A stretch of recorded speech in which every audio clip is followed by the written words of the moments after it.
All right, good afternoon, everybody, and welcome back to Hunt Law Firm's latest installment in our series of live Q&A sessions on a wide range of issues in Texas family law and the issues affecting you. My name is Alex Hunt, and I'm the founder and managing attorney of Hunt Law Firm. We serve clients in Katy, Cypress, Harris County, Waller County, Fort Bend counties, and the entire greater Houston area. And our practice is dedicated to family law, divorce, and child custody issues.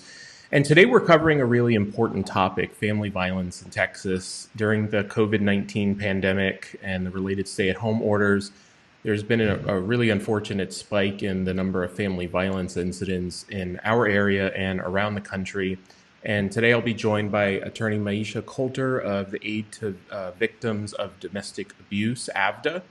And we'll answer some questions on domestic violence, particularly as it relates to our current situation as a result of coronavirus and where you can turn to for help if you need it. So we've already received some questions beforehand, but we'll also be happy to take your questions live if you have them. So please just leave them in the comments section below. And if you know anyone who could benefit from the information that we're providing, you can share this video and hopefully they can hop on and join us. We're going to be presenting some timely and useful information folks are dealing with in these challenging times, as well as taking your questions. And of course, today's video does not create an attorney-client relationship and should not be taken as legal advice because everyone's circumstances are unique. Your attorney would need to know the particular facts of your situation to be able to provide legal advice. Instead, these videos are really meant to be educational and informational, as perhaps a starting point for some big decisions that you may see on the horizon for yourself or your family, or perhaps you just want to learn a little bit more about Texas family law. You can take a look at our previous videos on a variety of different family law related topics on the videos tab on our Facebook at facebook.com/huntlawtexas and at our website at familylawyerkaty.com, and then click on the Our Videos link at the top of the page. Keep in mind, too, that we, like AVDA, are 100% staffed and operational, and we're continuing to serve our clients throughout the stay-at-home order, and we're offering telephone and video conference consultations to serve you. So today I am happy to be joined by the Chief Executive Officer of the Aid to Victims of Domestic Abuse, or AVDA, Maisha Colter. With more than 11 years of service to AVDA, Maisha became AVDA's Chief Executive Officer last year. She's dedicated her professional life to advocating for the needs of children and families in crisis. She has a dual bachelor's degree in social work and public policy, a master's in social work from New York University, and a law degree from Rutgers University. With AVDA, she served as staff attorney, director of litigation, director of legal advocacy program, and now she's CEO. And AVDA really is a preeminent organization in the Houston area when it comes to serving victims of family violence. So I'm very excited to have Maisha here with us today. Good afternoon, Maisha. Good afternoon, Alex. Thank you so much for inviting me on. Absolutely. Thanks for coming. So tell me a little bit more about Aid to Victims of Domestic Abuse and what your organization does. So we provide free legal representation to victims of domestic abuse. We are primarily focused on family law matters in every, well, not every, but in Harris County, Austin, Waller, Washington, Grimes, and Fort Bend. We are representing victims when it comes to protective orders, family matters like divorce, custody, child support, modifications of those same orders. And in the event that there has been a fatality of a parent as a result of domestic abuse, we will represent the loved ones who are taking on responsibility for those children left in that tragic circumstance. Okay, so tell me a little bit about who AVDA serves. Sure.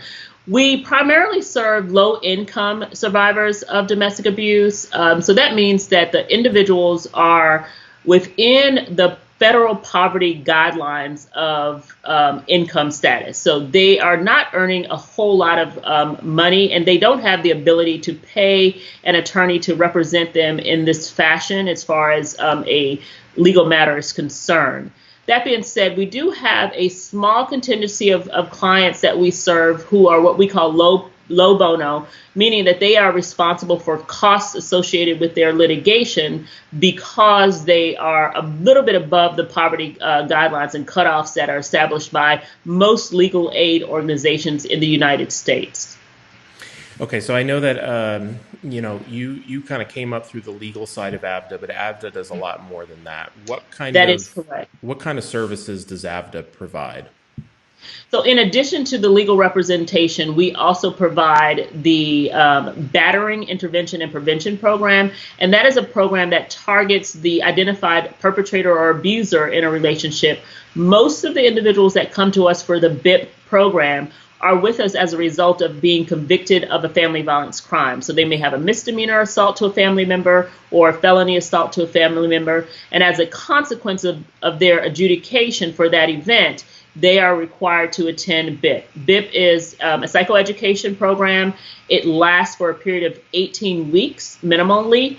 Many of the participants are required to pay fees associated with the BIP program. We do prorate those fees based on their income and their ability to pay, but the state who basically monitors service providers like AVDA require that they pay for those services. Part of the reason for that is because they want to hold the perpetrator accountable, and this is a part of that accountability process.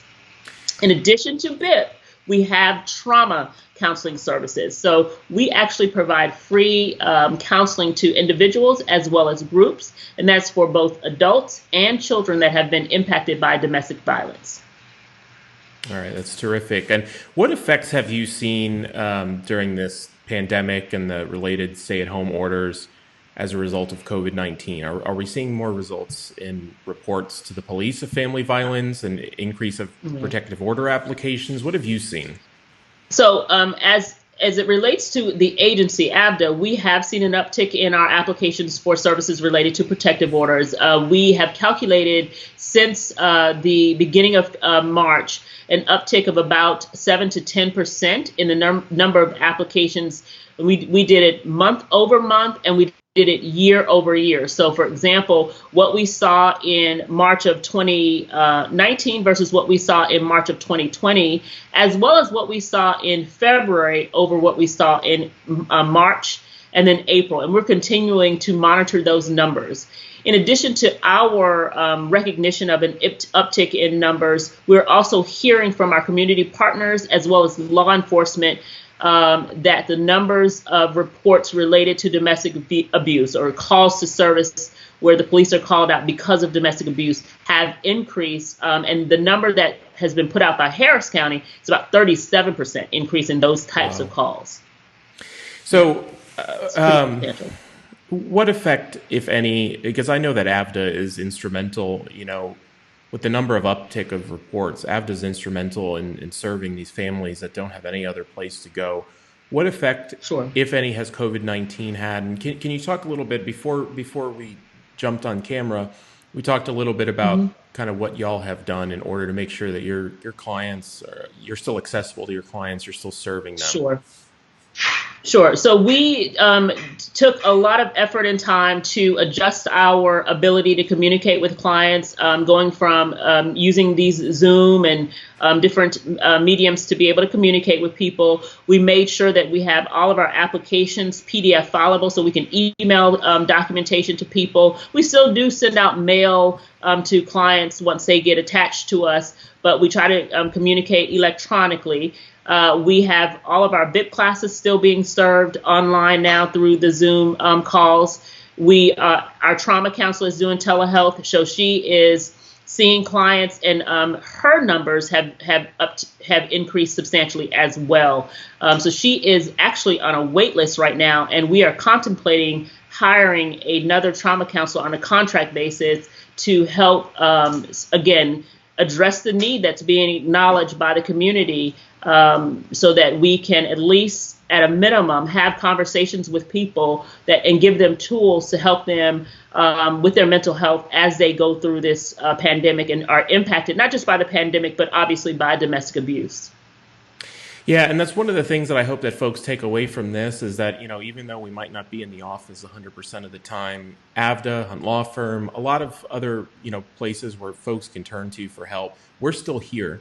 And we're Sure. adapting along with everybody. And, we're doing video conferences. I know that you're doing the same. You said BIP classes Yeah. are still happening and the phones are still ringing and calls are being made. So I hope that a takeaway that folks have is that, there's still help out there if you need it. So Yeah.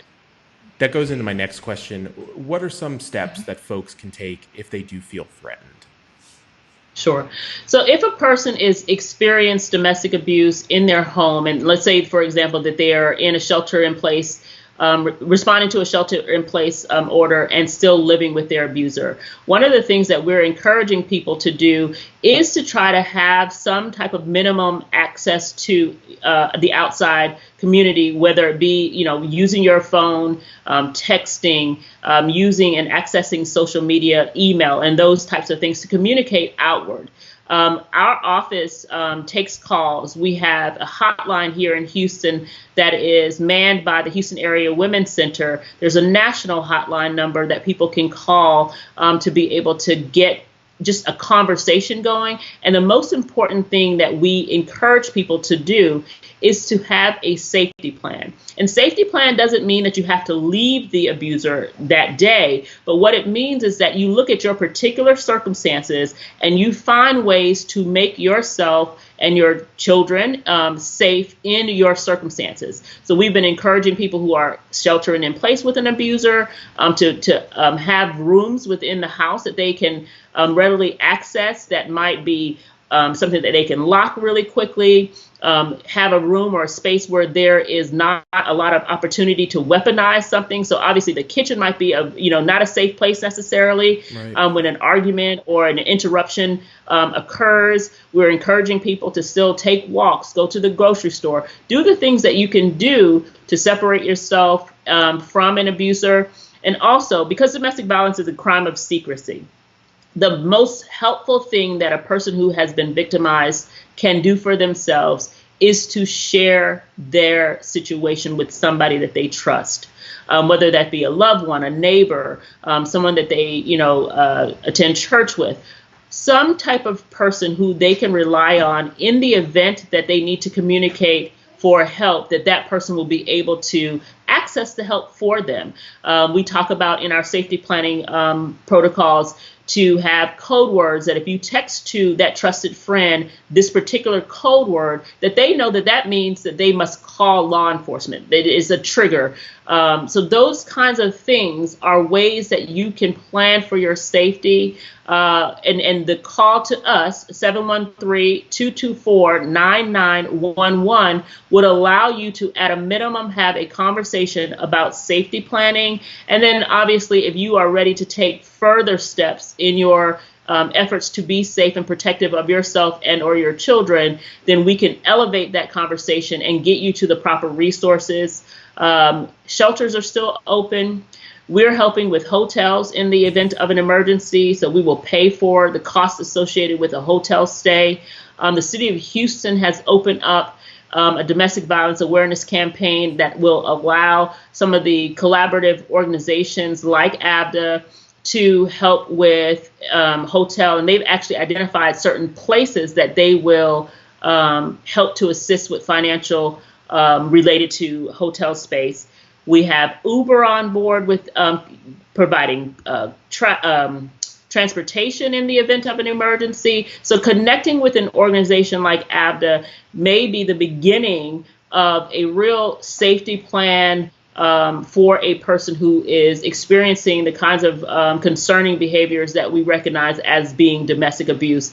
Domestic abuse is not always physical. It can be emotional. It can be economical abuse, but certainly a pattern of behavior where you're being controlled by an intimate partner in a way that is unhealthy, unacceptable, and there are many, many entities out there that want to help you. Well, and it sounds like even if AVDA isn't providing direct services to a client, that y'all can still serve as a resource, as a Absolutely. clearinghouse of this is where I should go to figure out where to go next. Mm-hmm. Yeah, exactly. All right, and can you give us the number one more time about if folks are in need, Sure. where they can turn Sure. to? Sure. The number is 713-224-9911. All right. Well, Maisha, I really appreciate you joining me today, and I think that's all we have. Anything else you'd like to share? No, but thank you, Alex, for the opportunity to talk, and hopefully we've made some connections with people and given them some good information that they can help, that would help them, or someone that they know. I hope Thank so. you. All right. Well, thanks for joining us. And if you found this video helpful, please hit the like button. And if you thought of somebody who could use this information, you can share this with them now. And we'll be back doing another live Q&A next week. So please stay tuned and like or follow our Facebook page for updates. If you do have any follow-up questions after today's video about family violence, where you can receive help, or if you need assistance getting a protective order, you can call AVDA, or you can call our team at Hunt Law Firm, and we can get you plugged in with the right resources as well. You can find us at familylawyerkatie.com. My name is Alex Hunt, and for Maisha Colter and for the entire team here at Hunt Law Firm, thanks very much for joining us, and have a great day. Thank you.